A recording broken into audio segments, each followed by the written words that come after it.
In the hush of history's vault, a 1985 Washington quarter spins under cold light, carrying the echo of Reagan-era power and the quiet tension of a nation racing toward the future, while a 1957 Lincoln penny waits in shadow, its copper skin remembering post-war hope, diners at dawn, and promises made with calloused hands.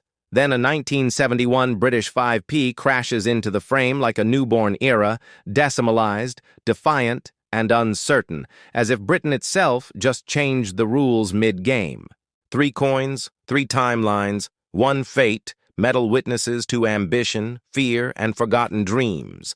They pass through pockets of soldiers, factory workers, and late-night gamblers, feeling the heat of choices made in seconds.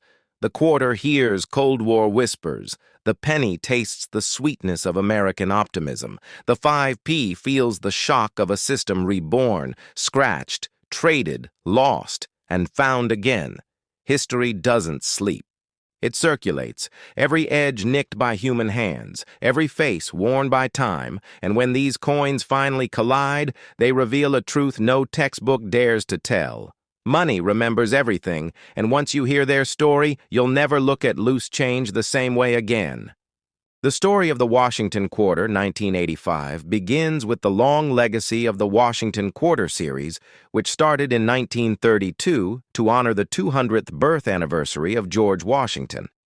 Since its first release, the coin became one of the most familiar and widely circulated pieces of American currency, and by the time the 1980s arrived, the design had already been in use for more than 5 decades. The year 1985 stands out in this timeline as a year that continued the tradition while showing subtle changes and important minting details that coin collectors still study and appreciate. Today, we explore every detail of the 1985 Washington Quarter, its background, production features, mint marks, variations, errors, and the role it played in American coinage history. To understand the 1985 quarter, we first look at its design, which follows the original work by sculptor John Flanagan. He created the portrait of George Washington based on a bust made by Jean-Antoine Houdon. The obverse of the coin features Washington facing left with the word "Liberty" above, and the motto, "In God We Trust," placed to the left of his profile. The date, 1985, sits at the bottom, continuing a layout that collectors instantly recognize. On the reverse, the legendary eagle design appears with wings spread and perched on a bundle of arrows with olive branches below, symbolizing strength and peace. This reverse design remained in use until 1998, making the 1985 issue part of the classic era of Washington quarters. The 1985 Washington Quarter was minted at 2 locations, the Philadelphia Mint and the Denver Mint. The Philadelphia Mint did not use a mint mark at that time, so any quarter from that location simply shows the date with no letter, while the Denver Mint used the letter D on the right side of the obverse near Washington's ponytail. Production numbers were strong, as the quarter was the most heavily used denomination in everyday American commerce. During 1985, the Philadelphia Mint produced hundreds of millions of quarters, and the Denver Mint produced a similar amount, making the total mintage for the year well over 1 billion coins. This high production ensured the coin's widespread circulation and availability. In terms of composition, the 1985 Washington Quarter continued the copper-nickel-clad formula introduced in 1965 after silver was removed from circulating coins. The outer layers of the coin consist of 75% copper and 25% nickel bonded to a pure copper core. This combination gives the quarter its familiar silvery appearance, but without the precious metal value earlier versions once held. The change from silver to clad may have been 2 decades old by 1985, but it remained one of the most important shifts in American coinage history. With millions of coins circulating each year, the clad quarter became an essential part of daily transactions. Collectors pay close attention to the strike-quality luster and condition of 1985 quarters because despite the high mintage, finding coins in perfect uncirculated condition is not always easy. Many coins were heavily used in circulation, leading to wear on Washington's hair facial features and the eagle's feathers, but coins that managed to avoid contact marks and bag scratches can grade extremely high and become valuable in the world of numismatics. Some 1985 quarters graded at the highest. Levels such as MS-67 or MS-68 can reach strong prices at auction, especially for the Denver Mint examples, which sometimes show better strikes and sharper details. There are also well-known minting errors and varieties linked to the 1985 quarter. Error coins are especially fascinating for collectors and include off-center strikes, clipped planchets, die breaks, and double-struck examples. Each type of error tells a story about the minting process and mechanical conditions during production in 1985. When a coin is struck off-center, it means the planchet was not properly aligned under the dies, resulting in part of the design missing. A clipped planchet occurs when the metal strip from which blanks are punched is misaligned, causing a crescent-shaped cut on the coin. Die breaks or cuds appear when a piece of the die cracks or breaks away, leaving raised metal on the struck coin. All of these flawed coins are highly collectible and can be worth many times more than a regular 1985 quarter.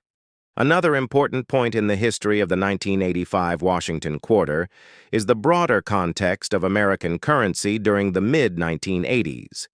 This was a period of growing economic strength, modernized minting technology, and increased demand for coins in circulation. The United States Mint continued improving quality control while increasing production efficiency. Automated systems and advanced die-making techniques allowed for more consistent strikes compared to earlier decades. As a result, many 1985 quarters display clean lettering, smooth rims, and bright mint luster when found in uncirculated condition. The Washington Quarter series itself was on the verge of a major change, though no one knew it at the time. The 1985 issue came just 14 years before the reverse design would be replaced by the State Quarters program in 1999, a program that became one of the most popular coin series in American history. While the 1985 coin still carried the traditional eagle reverse, it marks the later stage of that long-running design era. This gives the coin extra historical importance because it represents the final years of the classic Washington quarter before a dramatic transformation in the series. Studying the 1985 quarter also helps collectors appreciate the evolution of the American quarter as a whole, from the silver coins of the 1930s through early 1960s to the clad coins of the modern age. Each era reflects economic decisions, artistic preferences, and national symbolism. The 1985 quarter sits firmly in the modern clad age, but carries the traditional artwork that had defined the series for more than half a century. It bridges the past and future of American coinage, connecting the original intention of honoring Washington with the growing need for durable circulating money in a changing economy. Another aspect worth exploring is how 1985 quarters circulated in daily life across the United States. They were used in vending machines, payphones, parking meters, bus fares, and everyday purchases. Coin-operated technology was widespread, and quarters remained the most versatile coin for small transactions. Because of this heavy usage, the majority of 1985 quarters show noticeable wear today, which adds a sense of real history. These coins passed through millions of hands and reflect the everyday economy of the mid-1980s, a period full of growth, cultural change, and rising technological innovation. For collectors hunting through coin rolls, bags, or old savings piles, finding a well-struck 1985 Washington quarter with strong details and original mint shine remains a satisfying discovery. The Philadelphia and Denver coins each have their own characteristics, with some collectors preferring the sharp strikes of Denver, while others appreciate the subtle variations seen in Philadelphia issues. Regardless of mint origin, the goal is always to locate a coin with minimal marks, clean surfaces, and crisp design elements, especially on Washington's cheek hair curls and the eagle's wings. Grading companies such as PCGS and NGC have certified many 1985 quarters, but top-tier grades remain rare and valuable. Most coins fall into circulated grades or mid-level mint state, but those few that have survived in pristine condition highlight the quality of the mint's work as well as the difficulty of preserving a modern coin for decades without damage. Some of the highest-graded 1985 quarters have become reference examples for collectors studying strike characteristics, luster patterns, and die varieties of the mid-1980s. Welcome to this detailed journey through the fascinating history of the wheat penny, one of the most iconic coins in American history, a symbol of change, progress, and national pride. The story of the wheat penny begins in the early 20th century when the United States Mint decided to redesign its 1-cent coin to reflect the spirit of a growing and evolving nation. Before the wheat penny, there was the Indian head cent, which had been in circulation since 1859. Designed by James Barton Longacre, the Indian head cent was well loved. But by the early 1900s, President Theodore Roosevelt felt that American coins lacked the artistic beauty and symbolism found in ancient Greek and Roman designs. He wanted coins that represented the greatness of America and its ideals of liberty, labor, and opportunity. To bring this vision to life, Roosevelt commissioned sculptor Victor David Brenner, a talented artist who had previously designed a plaque of Abraham Lincoln Brenner's admiration for Lincoln's legacy, made him a natural choice for the project, and in 1909 the new Lincoln cent was born. It was the first U.S. coin to feature a real person rather than an allegorical figure, and that person was none other than Abraham Lincoln, the 16th president who had guided the country through the Civil War and the abolition of slavery. The coin's obverse featured a dignified portrait of Lincoln facing right, inspired by a photograph taken by Matthew Brady Brenner's design, captured Lincoln's wisdom and humility, and his initials VDB appeared subtly at the bottom of the reverse side. The reverse design showcased two simple stalks of Durham wheat curving inward toward the words 1 cent and United States of America with the Latin phrase e pluribus unum, above, which means out of many one. These wheat ears represented America's agricultural strength and its hard-working citizens. It was this design that earned the coin its famous nickname, the wheat penny. When the coin was released on August 2, 1909, it caused an immediate sensation. People lined up at banks to get their hands on the new Lincoln cent. But controversy arose almost immediately.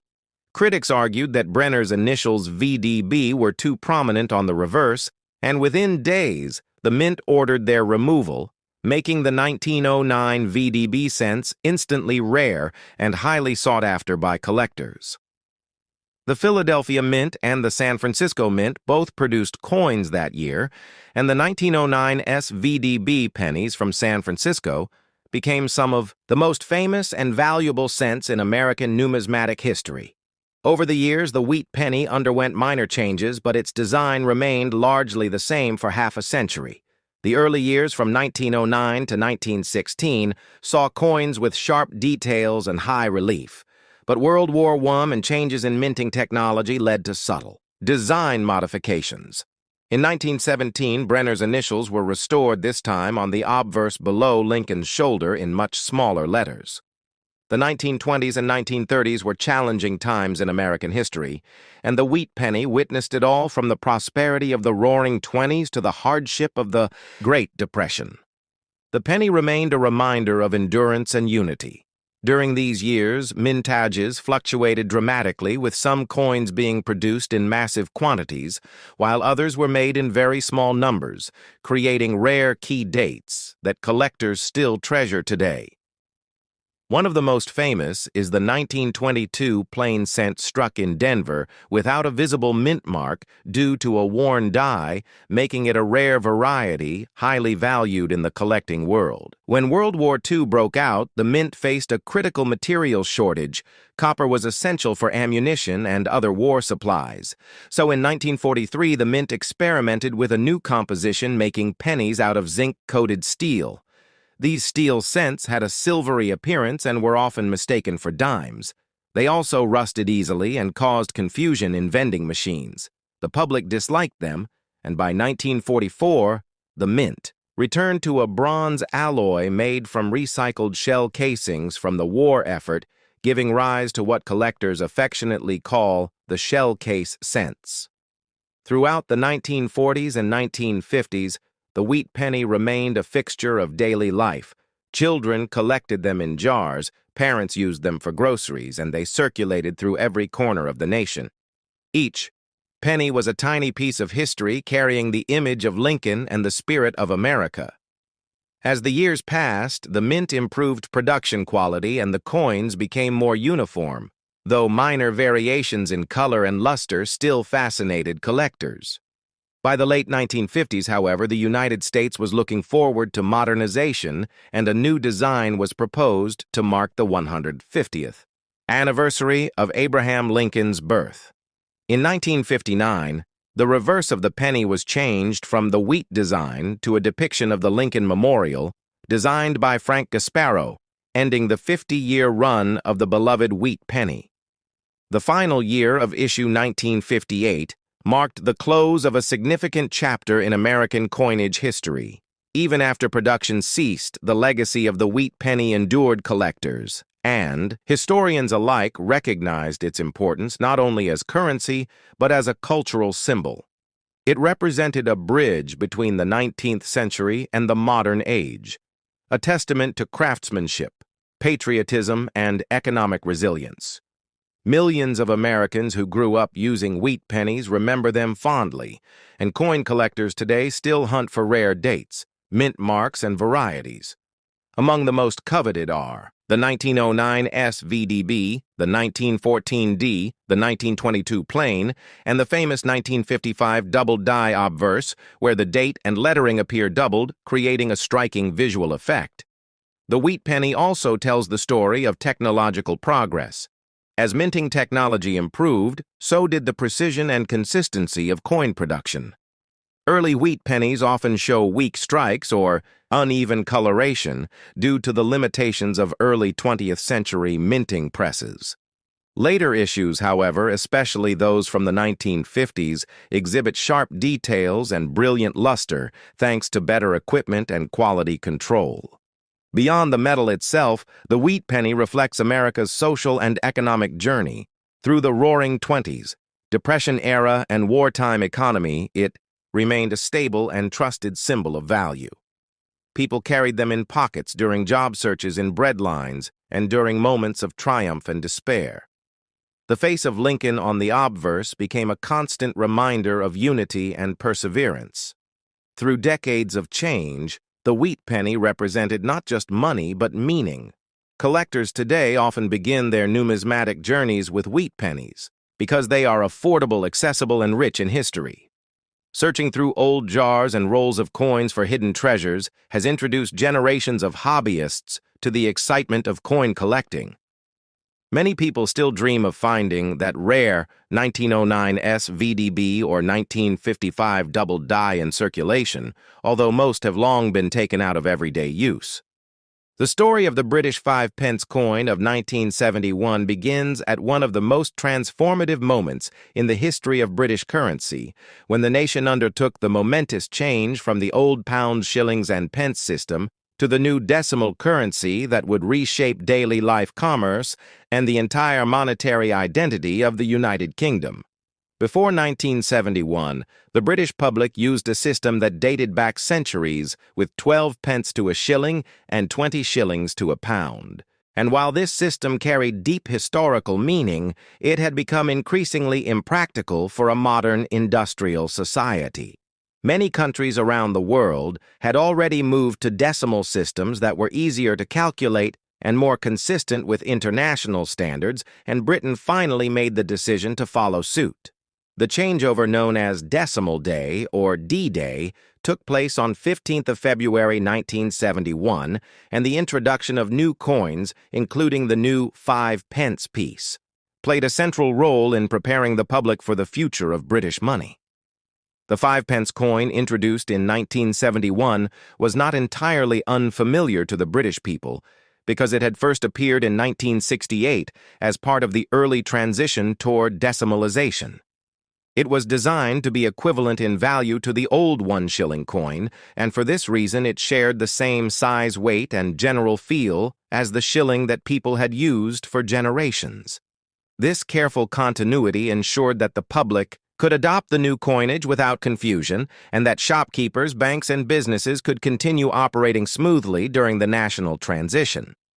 The design of the 1971 5-pence coin reflected both tradition and modernity, featuring on its obverse the portrait of Queen Elizabeth II created by Arnold Machine.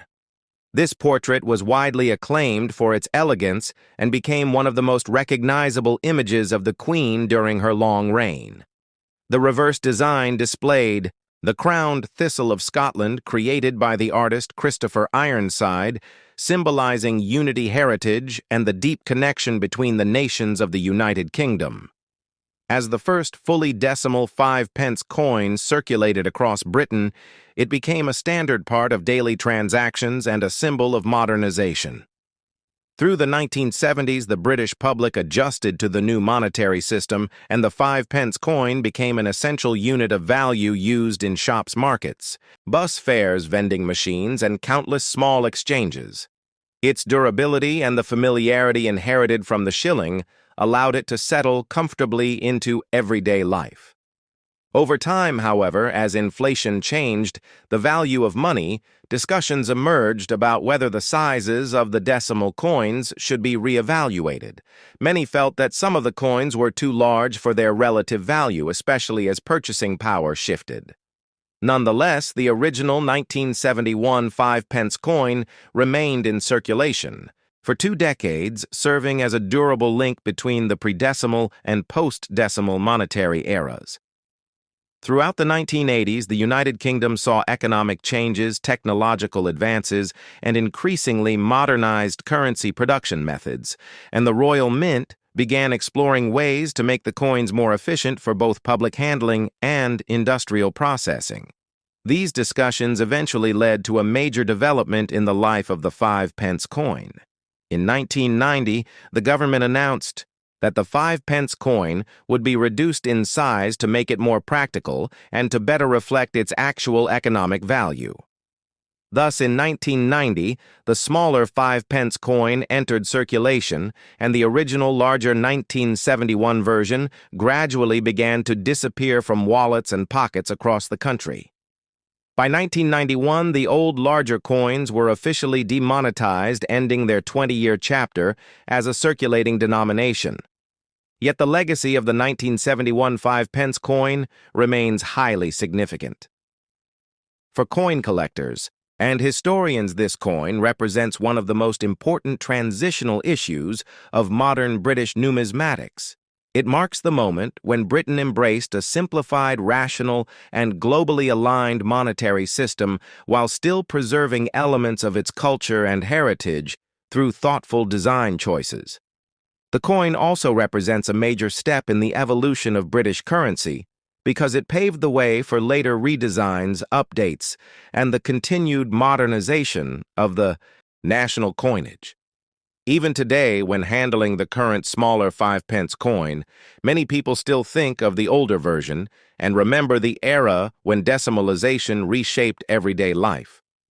The 1971 5-pence coin is also valued for its historical context. It stands at the intersection of tradition and change, symbolizing both the end of an era and the beginning of a new one. For millions of people, it was the first decimal coin they ever used, the first sign that the monetary world around them was transforming, and the first step into a system that would become second nature to every generation that followed. The Queen's portrait, the Scottish thistle, and the shared legacy of the shilling all blend together to form a coin that carries deep cultural meaning far beyond its modest face value. It remains a reminder of the early 1970s, a time when the United Kingdom was redefining itself through innovation, modernization, and renewed confidence in the future. With all these historical layers, the 1971 British 5-pence coin remains a compelling subject for collectors. historians, and enthusiasts who continue to appreciate its role in national history and its significance within the broader narrative of the United Kingdom's economic evolution. As we move deeper into the story of the British 5-pence coin of 1971, it becomes increasingly clear that this small piece of metal serves as a window into the broader transformation of British society during the second half of the 20th century. The journey of the coin is closely tied to the technological evolution of minting practices in the United Kingdom. In the years leading up to decimalization, the Royal Mint had already been planning a major shift in how coins were produced. The move from Tower Hill to the new modern facility in Llantrisant, South Wales in 1968 represented a turning point. The new facility allowed for faster, more efficient and more precise production of the new decimal coins, including the 5-pence piece. The machinery introduced there could produce coins at unprecedented speed and accuracy, ensuring that the country would have enough currency to support the massive national conversion taking place in 1971. The 1971 5-pence coin also played a role in helping people adjust psychologically to decimalization. Many older citizens had lived their entire lives with shillings and pence, and the introduction of a new currency system created real anxiety. But because the 5-pence coin matched the old shilling in size, weight, and general usage, it softened the cultural impact and made the transition more approachable. This continuity helped generate trust in the new decimal system. Schools across the United Kingdom used teaching materials to help children learn the new units of currency, and the 5-pence piece was a central part of those lessons. In classrooms, teachers passed around the coins, letting students compare them with the traditional shilling, explaining how its value would now be expressed in a simplified decimal form. For many children, the 5-pence coin became one of their earliest experiences in understanding money and mathematics in the new decimal world.